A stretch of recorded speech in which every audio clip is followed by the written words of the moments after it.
السلام عليكم ورحمة الله وبركاته. الحمد لله رب العالمين، والصلاة والسلام على رسوله الأمين وعلى آله وصحبه أجمعين، أما بعد. محترم سامعین و سامعات، بزرگوں، نوجوان بھائیوں اور عزت مآب میری مائی و بہنوں، حضرت ابراہیم علیہ السلام کی دعائیں اور ان دعاؤں کی خصوصیات آج کی گفتگو میں ہم لوگ سنتے ہیں. حضرت ابراہیم علیہ السلام اللہ کے ایک پیغمبر ہیں، عظیم پیغمبر ہیں، جن کا قرآن کریم میں بہت زیادہ ذکر ہوا ہے. لیکن حضرت ابراہیم علیہ السلام کا قرآن کریم میں جس انداز سے تذکرہ ہوا ہے، اس اسلوب کی ایک خصوصیت یہ ہے کہ حضرت ابراہیم علیہ السلام کی قرآن کریم میں بہت ساری دعائیں ذکر کی گئی ہیں، اور یہ ہمارے تجزیے اور علم کے مطابق اکیلے پیغمبر ہیں جن کی قرآن کریم میں اتنی زیادہ دعائیں ذکر کی گئی ہیں. حضرت ابراہیم علیہ السلام یہ واحد پیغمبر ہیں جن کی اتنی کثیر تعداد میں دعائیں قرآن کریم میں ذکر ہوئی ہیں، ورنہ دوسرے پیغمبروں کی دعائیں ہیں، کسی کی ایک، کسی کی دو، کسی کی تین چار، لیکن حضرت ابراہیم علیہ السلام کی بہت زیادہ دعائیں قرآن کریم میں ذکر کی گئی ہیں. یہ قرآن کریم میں حضرت ابراہیم علیہ السلام کے تذکرے کی ایک خصوصیت ہے. حضرت ابراہیم علیہ السلام کی یہ خصوصیت اس لیے بھی ہے کہ اللہ رب العالمین نے ان کا ذکر کرتے ہوئے فرمایا، ان ابراہیم الحلیم اواہ منیب، کہ ابراہیم بڑے ہی بردبار، آہ و زاری کرنے والے اور منیب، اللہ رب العالمین کی طرف پلٹنے والے. حضرت ابراہیم علیہ السلام کو اللہ رب العالمین نے منیب کہا، اس کا ایک نمونہ آپ کی یہ دعائیں بھی ہیں.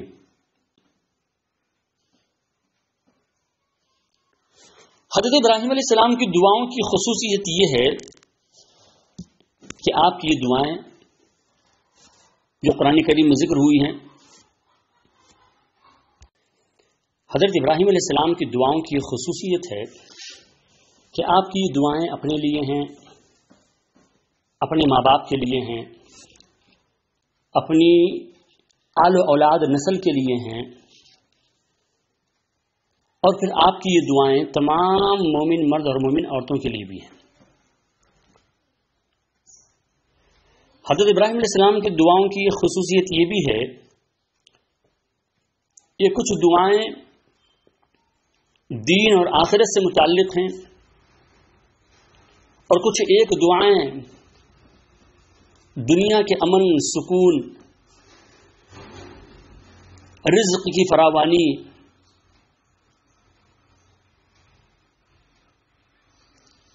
روزی روٹی سے متعلق ہیں. حضرت ابراہیم علیہ السلام کی دعاؤں کی ایک بڑی خصوصیت یہ بھی ہے کہ حضرت ابراہیم علیہ السلام کی یہ دعائیں اپنے اور اپنے بچوں کے عقیدے کی حفاظت کے لیے ہیں، دین پر جمے رہنے کے لیے ہیں، توحید پر استقامت کی دعائیں ہیں. اور حضرت ابراہیم علیہ السلام کی دعاؤں کی یہ خصوصیت یہ بھی ہے کہ حضرت ابراہیم علیہ السلام نے اللہ تعالیٰ سے یہ بھی کہا ہے کہ اے اللہ تو ہمیں اپنی عبادت پر جمائے رکھ، اپنی عبادت پر قائم رکھ. اور حضرت ابراہیم علیہ السلام ایک عظیم پیغمبر ہونے کے باوجود آپ کی دعاؤں کی خصوصیت یہ ہے کہ آپ نے اللہ تعالیٰ سے جنت کا سوال کیا ہے. تو آج کی گفتگو میں ہم حضرت ابراہیم علیہ السلام کی انہی دعاؤں کا کچھ سرسری جائزہ لے لیتے ہیں. حضرت ابراہیم علیہ السلام کی یہ دعائیں سورہ بقرہ پہلا پارہ آیت نمبر 126 سے لے کر کے 129 تک کی آیات میں ذکر کی گئی ہے. دعا ہے رب اجعل ھذا بلدا آمنا، پروردگار اس شہر کو امن والا بنا اور اس کے باشندوں کو تو پھلوں کا رزق دے. دیکھ رہے ہیں دنیا کے امن اور رزق کی کشادگی کے لیے دعا کی. پھر آگے اپنے اعمال کی قبولیت کے لیے دعا کرتے ہوئے کہا ربنا تقبل منا انك انت السميع العليم. تیسری دعا ربنا وجعلنا مسلمین لك ومن ذریتنا امة مسلمة لك، کہ پروردگار تو ہمیں تیرا فرما بردار بنا اور ہماری آنے والی نسل میں ایک امت پیدا فرما جو تیری بات ماننے والی ہو، تیری فرما برداری کرنے والی ہو. حضرت ابراہیم علیہ السلام کی دعاؤں کی خصوصیت دیکھیے کہ حضرت ابراہیم علیہ السلام کہتے ہیں وَأَرِنَا مَنَاسِكَنَا، کہ اے اللہ تیری عبادت کا طریقہ ہمیں دکھا دے. اور پھر ایک دعا وَتُبْ عَلَيْنَا إِنَّكَ أَنْتَ التَّوَّابُ الرَّحِيمُ، ہماری توبہ قبول فرما. انہی میں ایک دعا ربنا وبعث فیہم رسولا منہم، کہ اے ہمارے پروردگار تو ان میں ایک پیغمبر بھیج، ایک رسول بھیج. دوسری جگہ جہاں حضرت ابراہیم علیہ السلام کی دعاؤں کا ذکر ہوا ہے وہ ہے سورہ ابراہیم آیت نمبر 35 سے لے کر کے 41 میں حضرت ابراہیم علیہ السلام کی کچھ دعائیں ہیں. کہا رب اجعل ھذا البلد آمنا، پروردگار اس شہر کو یعنی مکہ کو امن والا بنا دے. وجنبنی وبنی ان نعبد الاصنام، مجھے میرے بچوں کو بتوں کی عبادت سے بچا لے. کیا عجیب و غریب دعا ہے. ہندوستانی ماحول میں ہم مسلمانوں کے لیے اس دعا کی کتنی اہمیت ہے. یہی وہ ابراہیم ہیں جنہوں نے اپنے ہاتھوں سے بت توڑے تھے، جنہوں نے اپنے ابا کو، اپنی قوم کو توحید کی دعوت دی تھی، شرک سے منع کیا تھا. اتنا عظیم پیغمبر کہتا ہے وجنبنی وبنی ان نعبد الاصنام، کہ مجھے اور میرے بچوں کو بتوں کی عبادت سے بچا لے. اس دعا کی اہمیت اس حیثیت سے بھی کچھ زیادہ ہے کہ اسلام مسلمانوں کے خلاف اور ہمارے ہندوستان میں مسلمانوں کو گھر واپسی کے نام پر جو سازشوں کا جال بنا جا رہا ہے، ایسے میں ہمارے لیے ضروری ہو جاتا ہے کہ ہم اللہ تعالیٰ سے خصوصی دعا کریں وجنبنی وبنی ان نعبد الاصنام. پھر دعا کی کہا ربنا انی اسکنت من ذریتی بواد غیر ذی زرع، کہ پروردگار میں نے میری نسل کو ایسی جگہ میں آباد کیا ہے جہاں نہ گھاس ہے، جہاں نہ پانی ہے. تیرے احترام والے گھر کے پاس میں نے ان کو آباد کیا تھا کہ وہ نمازوں کو قائم کرے، نماز قائم کرے. کہا تو لوگوں کے دلوں کو ان کی طرف کھینچنے والا بنا دے اور ان کو پھل دے تاکہ وہ تیرا شکر کرے. اور دعاؤں کا سلسلہ جاری رکھتے ہوئے اللہ رب العالمین نے ان کی دعاؤں کا ذکر کرتے ہوئے فرمایا، کہتے ہیں کہ پروردگار تو مجھے اور میری نسل کو نماز کا پابند بنا. اللہ اکبر. کہتے ہیں کہ مجھے میری نسل کو نماز کا پابند بنا. اے میرے پروردگار تو ہماری دعا قبول فرما. کہا اے ہمارے پروردگار تو میرے گناہوں کو، میرے ماں باپ کو اور قیامت کے روز تمام مومن مرد اور مومن عورتوں کو تو بخش دے. ربنا اغفر لی ولوالدی وللمؤمنین یوم یقوم الحساب. تیسری جگہ جہاں حضرت ابراہیم علیہ السلام کی دعاؤں کا ذکر ہوا ہے وہ سورہ شعراء ہے، آیت نمبر 80 پر 3 سے لے کر کے 80 پر 9 تک حضرت ابراہیم علیہ السلام کی دعائیں ذکر کی گئی. کہا میرے پروردگار تو مجھے حکمت عطا فرما، مجھے نیک لوگوں میں شامل فرما. رب هب لي حکما والحقنی بالصالحین واجعل لي لسان صدق فی الاخرین. بعد آنے والوں میں میرا ذکر خیر، میرا اچھا ذکر باقی رکھ. یہی وجہ ہے کہ آج بھی ابراہیم علیہ السلام کو گزرے ہوئے 100 سال ہو گئے، ہم لوگ ابراہیم علیہ السلام کا نام بڑے احترام سے لیتے ہیں، بڑی عقیدت کے ساتھ ان کا ذکر کرتے ہیں، اور جب بھی ان کا نام آتا ہے علیہ السلام کہہ کر کے ان کو دعا دیتے ہیں، وجعلنی لسان صدق فی الآخرین، دعا کرتے ہوئے کہتے ہیں وجعلنی من ورثۃ جنۃ النعیم، پروردگار مجھے نعمتوں والی جنت کا وارث بنا۔ اللہ اکبر،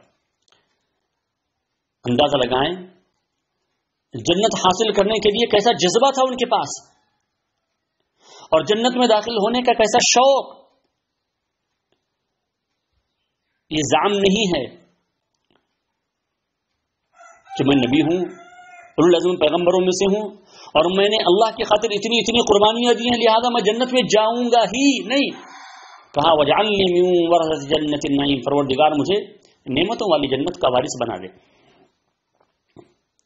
واغفر لأبی انہ کان من الضالین، میرے ابا کو بخش دے، وہ گمراہ لوگوں میں سے تھا۔ یہاں ایک بات توجہ سے سنیں، حضرت ابراہیم علیہ السلام کی دعاؤں کی خصوصیت یہ ہے کہ انہوں نے جب اپنے ابا کے بارے میں مغفرت کی دعا کی، اور اللہ رب العالمین نے فرمایا کہ مشرک کے حق میں مغفرت کی دعا نہیں کی جا سکتی، تو حضرت ابراہیم علیہ السلام نے اپنی اس دعا سے رجوع کر لیا۔ اللہ اکبر۔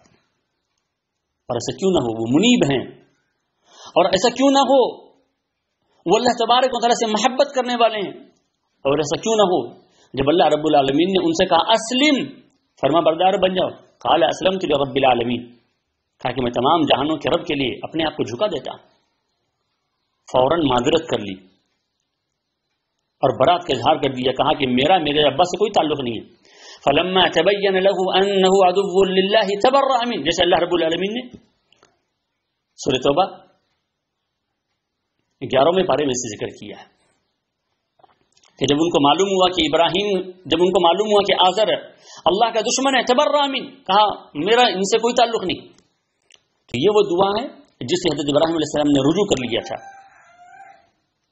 کیا عظیم دعا ہے، کہا ولا تخزنی یوم یبعثون، کہ اے اللہ قیامت کے دن جب سارے انسانوں کو زندہ کیا جائے گا، دوبارہ اٹھایا جائے گا، مجھے شرمندہ نہ کر۔ آپ ان دعاؤں پر ذرا سنجیدگی سے غور کریں، کیسی عظیم دعائیں ہیں۔ اور ابراہیم علیہ السلام ایک پیغمبر ہوتے ہوئے اللہ تبارک و تعالیٰ سے کیسی دعائیں کر رہے ہیں۔ حضرت ابراہیم علیہ السلام کی ایک دعا سورہ صافات میں ذکر کی گئی، وہاں ہے رب ہب لی من الصالحین، کہ میرے پروردگار تو مجھے نیک اولاد عطا فرما۔ حضرت ابراہیم علیہ السلام کی کچھ دعائیں سورہ ممتحنہ میں ہیں۔ سورہ ممتحنہ میں اللہ رب العالمین نے فرمایا ربنا علیک توکلنا وإلیک انبنا وإلیک المصیر، کہتے ہیں اے ہمارے پروردگار ہم نے تجھ پر بھروسہ کیا، تیری طرف ہم رجوع کرتے ہیں اور تیری ہی طرف لوٹنا ہے۔ حضرت ابراہیم علیہ السلام کی دعاؤں کی خصوصیت آپ نوٹ کریں کہ وہ جب بھی اللہ تعالیٰ سے دعا کر رہے ہیں، اللہ تعالیٰ کو اس کے ناموں کا واسطہ دے رہے ہیں اور اپنی توحید کا واسطہ دے رہے ہیں۔